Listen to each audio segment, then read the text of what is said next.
안녕하세요. 오늘은 고객 경험, 그러니까 우리가 보통 CX라고 부르는 이 분야에서 정말 빼놓을 수 없는 이름이죠.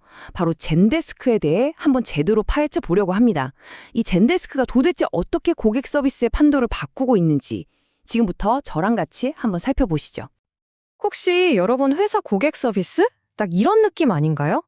이메일, 채팅, 전화 문의가 막 뒤죽박죽 섞여서 어디서부터 손대야 할지 모르겠고 상담팀은 그야말로 정신이 하나도 없는 그런 상황 말이에요. 이게 고객 입장에서는 정말 미치고 팔짝 뛸 노릇이죠. 상담사가 바뀔 때마다 제가 아까 말씀드렸는데요 하면서 똑같은 얘기를 또 해야 하고요. 분명 이메일로 문의했는데 채팅 상담원은 전혀 모르고 있어요. 채널마다 말이 다르고 응답은 또 왜 이렇게 느린지. 진짜 이런 경험 다들 한 번쯤은 있으실 거예요. 이게 바로 요즘 기업들이 겪고 있는 아주 현실적인 문제입니다. 자, 그럼 도대체 왜 이런 일이 생기는 걸까요? 현대 고객 지원이 마주한 근본적인 문제가 뭔지부터 한번 짚어보겠습니다. 핵심은 바로 이거예요. 고객들은 이제 기업이랑 소통하는 걸 하나의 끊김없는 대화로 생각한다는 거죠. 예를 들어 친구랑 카톡하다가 인스타 DM으로 넘어가도 대화가 자연스럽게 이어지잖아요. 그런 걸 기대하는 거예요. 근데 기업에 연락할 때마다 매번 안녕하세요, 처음 연락드리는데요 하면서 자기소개를 다시 해야 한다? 이건 정말 이상하고 불편한 경험이죠. 젠데스크는 바로 이 문제를 풀기 위해서 그냥 제품만 툭 던져놓는 게 아니라 아주 명확한 철학을 제시합니다.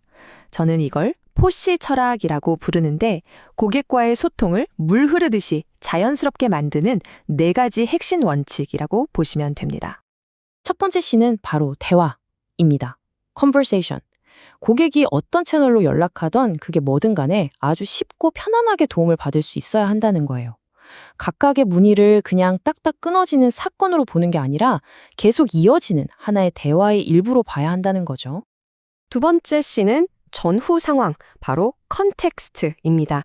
이건 뭐냐면 고객이 우리한테 연락하기도 전에 이 고객이 과거에 뭘 샀고 예전에 어떤 문의를 했었는지 그 스토리를 미리 파악하고 있는 거예요. 이렇게 되면 고객은 또 그 얘기 해야 하나 이런 생각할 필요가 전혀 없어지죠. 훨씬 더 깊이 있는 맞춤 서비스를 받을 수 있게 되는 거고요. 세 번째 C는 공동작업, 콜라보레이션입니다.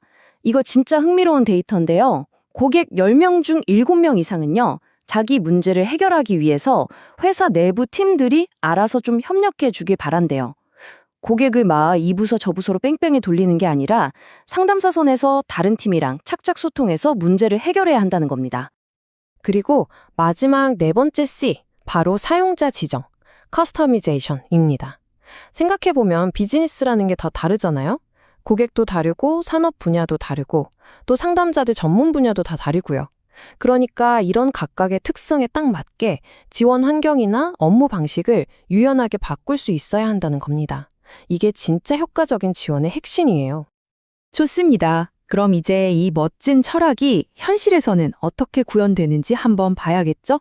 젠데스크가 이 푸시 철학을 제품으로 어떻게 녹여냈는지 젠데스크 스위트 안을 한번 들여다보겠습니다. 젠데스크 스위트는 기본적으로 이런 제품들로 이루어져 있어요. 모든 문의를 처리하는 심장부, 서포트가 있고요. 고객이 스스로 답을 찾게 도와주는 똑똑한 지식 창고, 가이드. 실시간으로 바로바로 대화하는 챗과 콜센터 솔루션인 토크. 그리고 성과를 분석하는 익스플로어. 또 사용자들이 서로 돕는 커뮤니티, 게더까지. 이게 다 하나의 생태계처럼 맞물려 돌아가는 거죠. 바로 이 화면이 모든 걸 말해줍니다. 방금 말씀드린 그 모든 도구들이 결국 이 하나의 통합된 상담사 작업 공간으로 싹 모이는 거예요. 이메일이 오든 채팅이 오든 전화가 오든 상담사는 그냥 이 화면 하나만 보고 모든 상황을 파악하고 바로 응대할 수 있게 되는 겁니다. 어때요? 정말 강력하지 않나요? 자, 그런데 여기서 끝이 아닙니다. 이 모든 것 위에 젠데스크가 게임 체인저로 내세우는 진짜 강력한 무기가 하나 더 있어요. 바로 인공지능, AI입니다. 자, 이 숫자 좀 보세요. 80%. 와, 이게 진짜 놀라운 숫자거든요. 젠데스크는요, AI 상담사 하나로 전체 고객 문의의 무려 80%를 사람 손 없이 자동으로, 그것도 즉시 해결할 수 있다고 주장합니다. 이게 무슨 뜻이겠어요? 결국 우리 상담사들은 단순 반복 업무에서 벗어나서 진짜 도움이 필요한 더 복잡하고 중요한 문제에만 집중할 수 있게 된다는 거죠. 젠데스크의 AI는 크게 두 가지 역할을 해요. 하나는 고객을 직접 상대하는 AI 상담사예요. 흔한 질문, 반복적인 질문들을 자동으로 착착 해결해주고요. 다른 하나는 우리 인간 상담사 옆에 딱 붙어서 도와주는 상담사 코파일럿입니다. 마치 정말 똑똑한 비서처럼 실시간으로 상황을 요약해주고 이런 답변은 어떠세요? 하고 추천까지 해주는 거죠.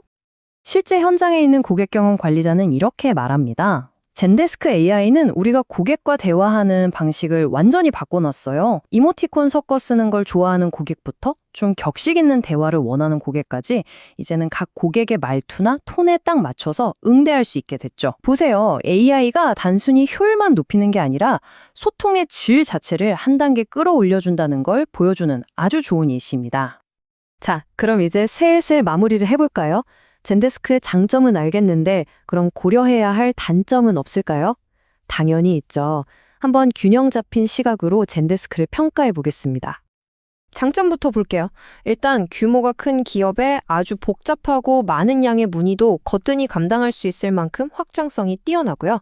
1,300개가 넘는 다른 앱들이랑 연동도 아주 강력합니다. 그리고 여러 채널을 하나로 묶는 옴니채널 기능이나 깊이 있는 데이터 분석 기능은 정말 최고 수준이에요. 반면에 단점도 분명합니다. 기능이 워낙 많다 보니까 처음 쓰는 상담사 입장에서는 좀 복잡하고 배우기 어려울 수 있고요.